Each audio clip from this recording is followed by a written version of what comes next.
All right, Leo's happy year of the fire horse. Let's get to this. We're going to see what have we got for Leo in this year. What's the big message first off? Actually, I want to go with this deck. So, what's kind of the big ticket item? Knowing that the year of the fire horse could be a much more exciting, busy year. Okay, so one of the big ticket items is lovers and empress. Look, not every year are we very focused on love, but this year it's about choices and choosing the absolute best for our empire. That means Leo is probably being encouraged to see themselves as the person who has the long-term viewpoint. What do I want to, build my empire into? Every time, I'll just tell you what's in my head right now.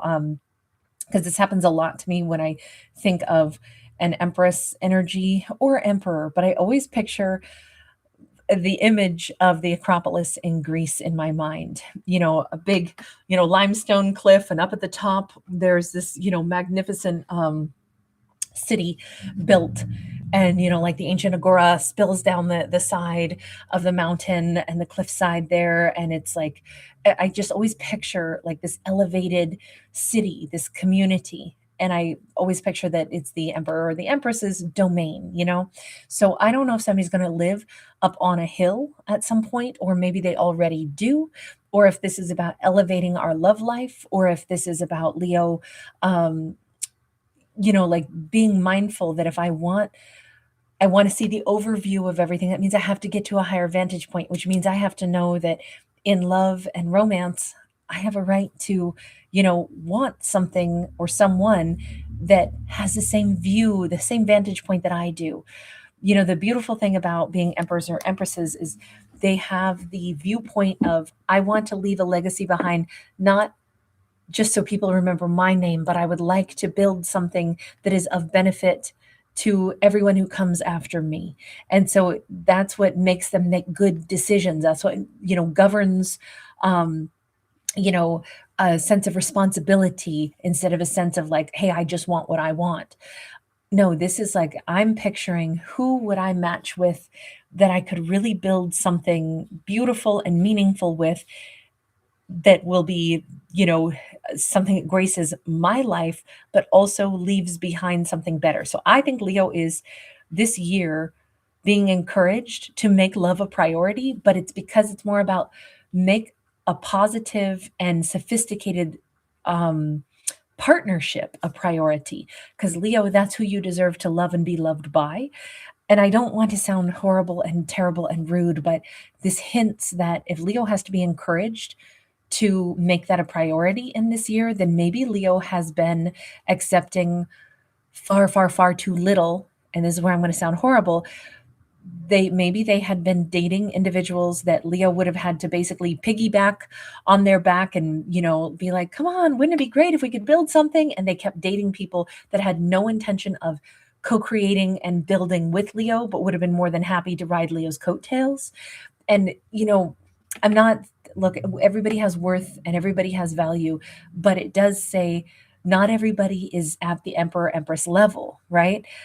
Some people are going to prefer a free ride, or in this lifetime, maybe the thing that they're here to learn is how to, stand on their own two feet, or become less self-centered and become more like an emperor and an empress. And I'm thinking Leo didn't date people like that. This is the year for Leo to do that, to hold that standard. It's not like Leo's rude and like, oh, you're not good enough for me. That's the part where I'm like, I hope I don't say this wrong and I sound like a jerk. But Leo's, at least in this storyline, that's one of the big ticket items for Leo in this year, which to me would indicate this is what Leo has not yet set their sights and their expectations high enough, but this year they will.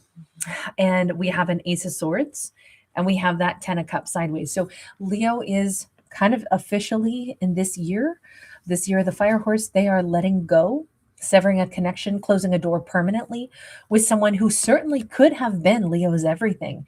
But my impression is somebody has proven to Leo, maybe time and again, They don't want to build. They don't want the responsibility of being an emperor empress connection.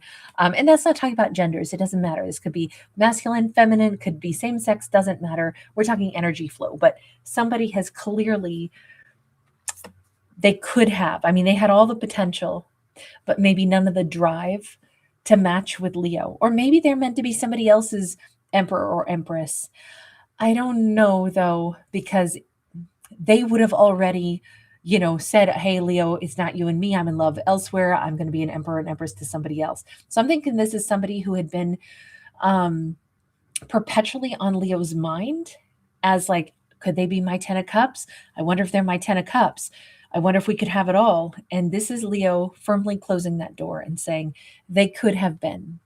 But if they didn't put in the effort, then that is my signifier that they're not my forever person. And so Leo could be letting go of somebody just in their mind, or Leo could be divorcing somebody that like, I just can't build with this person, or Leo could be breaking off a relationship with somebody that they were like, I don't know, are we going to, build something more?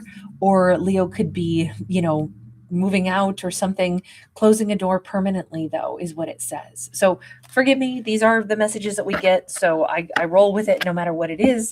But of course, these are fictional stories. So bear that in mind. Okay, so let me just ask in a more generalized term, and we'll come back to love in a minute, but in a more generalized term, what is the other like big impact in Leo's life, non-romantic yet? We're going to talk about what kind of romance Leo might be creating, but first let's get to the kind of generalized energy, because I think it's going to help us to better understand the love story that Leo might be attracting. If we understand like the general energy coming off of Leo this year. We have Leo embodying that Queen of Pentacles, because y'all know we always get the Queen of Pentacles to describe Leo. And you notice how Leo is standing here barefoot, really comfy, standing here at this gate that is open and holding a crystal ball in their hand. And then we have this magician also holding a crystal ball in their hand. This is going to be a pretty exciting year for Leo. Everything is about, it doesn't mean Leo's not in their present, but this whole year, Leo's probably going to be consistently putting things on their schedule. Leo is going to be manifesting wonderful, fun things to do, exploratory things to do. I think every day that Leo is present, they're going to accomplish more in a single day than, maybe 2 weeks worth of time last year. I think Leo is going to be, doing certain things and also multitasking and saying, you know what I just thought of? I would love to do such and such on Thursday. In fact, let me check and see if that's open. Yes. I've always wanted to go to that, whatever, Museum of Science. So I'm going to go this coming Thursday. I'm going to get that on my schedule, and while, Leo is there exploring things at that museum on a Thursday, they're struck by another thought. God, I'd love to, take a class in such and such. Let me look that up real quick on my phone. Oh, look at that. There's a class in this. I'm going to get registered for that as soon as I'm done here at the museum. Now Leo's planning on taking a class 2 weeks later. I'm picturing everything in Leo's life is going to be, I invest in my future. And while I am working on that plan, when the future starts to arrive, I also start to have another spark of inspiration and I start to invest in my future with yet another plan. And I feel like it's going to be like, I don't know if it's like, I want to say every 3 days, there's going to be something else that Leo wants to do, that Leo's excited to explore. This is going to make up for a lot of lost time. I do think, you notice how we have the serpent tattooed or wrapped around this person's arm. I don't know if there's going to be someone that Leo meets, or if Leo like has I don't know, I'm picturing more like an upper arm cuff, but that's the belly dancer in me because I have upper arm cuffs that are serpents. But there's either someone that Leo might meet that has a serpent around their arm. And this could be somebody that is like very much in the esoteric world. This could be areas of interest that Leo wants to study, or someone that Leo, wants to chit chat with about all kinds of, magical, fun, inspirational, alchemical things. I could picture Leo going down the road of the natural world, maybe being interested in things like herbs and, baking, cooking, maybe even down the road of like apothecary type things for business, because this could be money makers, but we also see Leo crossing into the esoteric realm a bit. But more than anything, this shows us Leo being inspired continually to broaden and learn more. And I feel like it's going to make up for the lost time, because I do think Leo had some lost time in last year, perhaps in the year of the snake. I'm wondering if it was because they needed to close some energetic door with somebody in the year of the snake, and they finally have done that. Um, so one of the things Leo might be just, wanting to dabble in or something in the esoteric realm says you're being called to explore the past, present, and future by tuning into the frequencies of the universe with a mirror. So maybe some scrying. Um, Again, that goes really well with the crystal ball, looking into a reflective surface to, see into the future. What I would suggest, though, in a more rational and less magical way, looking at ourselves in the mirror and asking ourselves, who am I really? What am I really made of? What are my talents? What are the things, if I'm really, really honest with myself? What can I say with authority? I'm really interested in these topics. These are hobbies that I enjoy. I'm really, I have an aptitude, a natural aptitude, because we all have natural aptitudes for things. Some people are natural born musicians. Some people have the gift of gab. Some people have a natural healing ability. Some people are terrific listeners, and they're really good at absorbing and then finding solutions, and they operate a little more quietly, but they are the glue that oftentimes holds, communities together or holds things together at work, because they listen and they come up with solutions long before anybody else has spotted even the problems that could occur. Whatever your gifts are, your natural aptitudes, your natural talents, looking into the mirror and saying, hang on, what do I do well? What do I really love doing? Who am I really? Now, how can I apply that in my life? That's how we look into the future, I think, in a rational way. Look, I maybe Leo is a psychic. I personally have never met somebody that I actually believed was psychic. I've met people that I think are more intuitive than me, but I think we're all intuitive. I am not a psychic. I do not have any psychic powers. I wish I did. If I did, I would talk about it nonstop. I have met and talked to a lot of people who claim they're psychic, and I have never found somebody that I really believed was. But intuitive, absolutely, but not psychic. And maybe it's because I don't really believe anybody can predict someone else's future, because I reject that idea, because I don't want to know what my future is. I want to build it. I like freedom, and I'm very independent minded. So maybe that's why it doesn't exist for me, because I wouldn't want it to. So I'm just throwing that out there and explaining, why would I take something magical, but then apply it in a more rational sense, even though I love the esoteric. I think there should be psychics, perhaps, if there are, concrete timelines that could exist. But again, with all the variations, that's why I have a hard time believing that, you could see every variation that exists for a person and then still hit on the most likely. I mean, I think that's what all this AI shit is trying to do, is get predictive about how humans behave.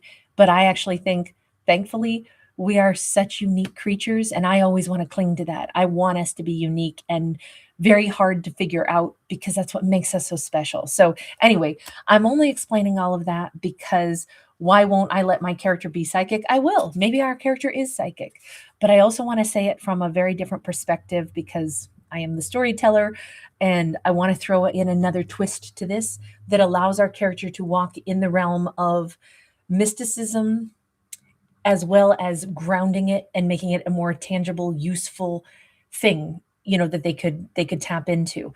Build your future. See your future by first knowing yourself really, really well. That to me is less magic, except it gives you the power to create your own magic. I hope that makes sense. I don't know if I've said that very gracefully. All right, let me go ahead and tune in. I do want to do this because I did it for Virgo too. Sorry, wrong deck.